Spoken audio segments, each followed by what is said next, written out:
According to the CDC, depending on the age group, 1 in 4 women are on antidepressants. For the general population, it's 1 in 10. So when you're in a crowded place, you can literally reach out, touch a stranger, and know with reasonable certainty that they are probably taking an antidepressant. I've been going back and forth on making this video that I've had in mind for quite some time. Because as a medical doctor, seeing such an increase in clinical depression firsthand over the last 15 years of my career has been really hard to witness. Part of my dilemma is I fully understand the optics of someone who doesn't suffer from depression giving advice to someone who does, notwithstanding. But a chance encounter with, of all people, an employee at an Apple store showed me how, of all things, stickers can alter someone's perception of their own self-worth. And this is that story.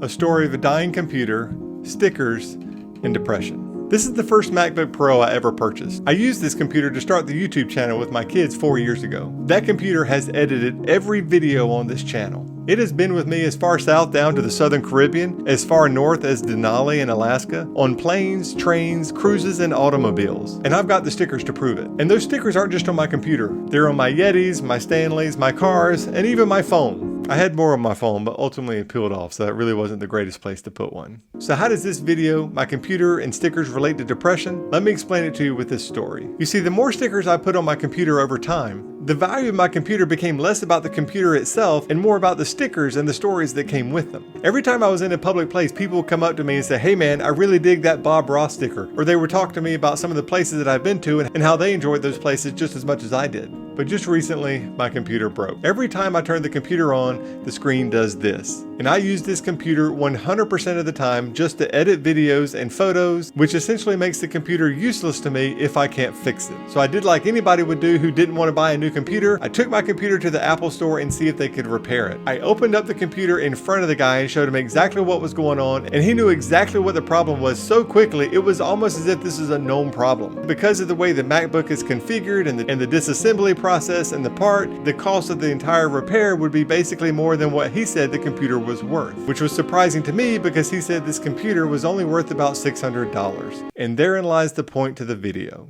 My own memories with this computer, my own memories with these stickers mean to me the value is far greater than that. This might not be a priceless computer to him, but it means a lot to me. It's crazy to me that the CEO of the company that made this computer just a few years ago was standing on stage talking about how this computer is the best thing since sliced bread. Now that same company is looking at me in the eye and basically saying the computer is not worth the sum of its parts. The employee tried to tell me I would just be better off buying a new computer. There is no way that that employee or Apple computer can truly appreciate the value that computer gives to me because it's my own personal value, not the value that Apple or society gives the computer. I walked right out of that store to Best Buy, bought a $100 monitor, and now I continue to use that computer to this day. And that's step one about stickers and depression. Because if you can begin to value the objects in your life for their true value that they give you and not the value that society gives those products, that's the beginning, perhaps, of being able to appreciate your true value for what you are and not the value that you think the world is giving you. This is a MacBook Pro,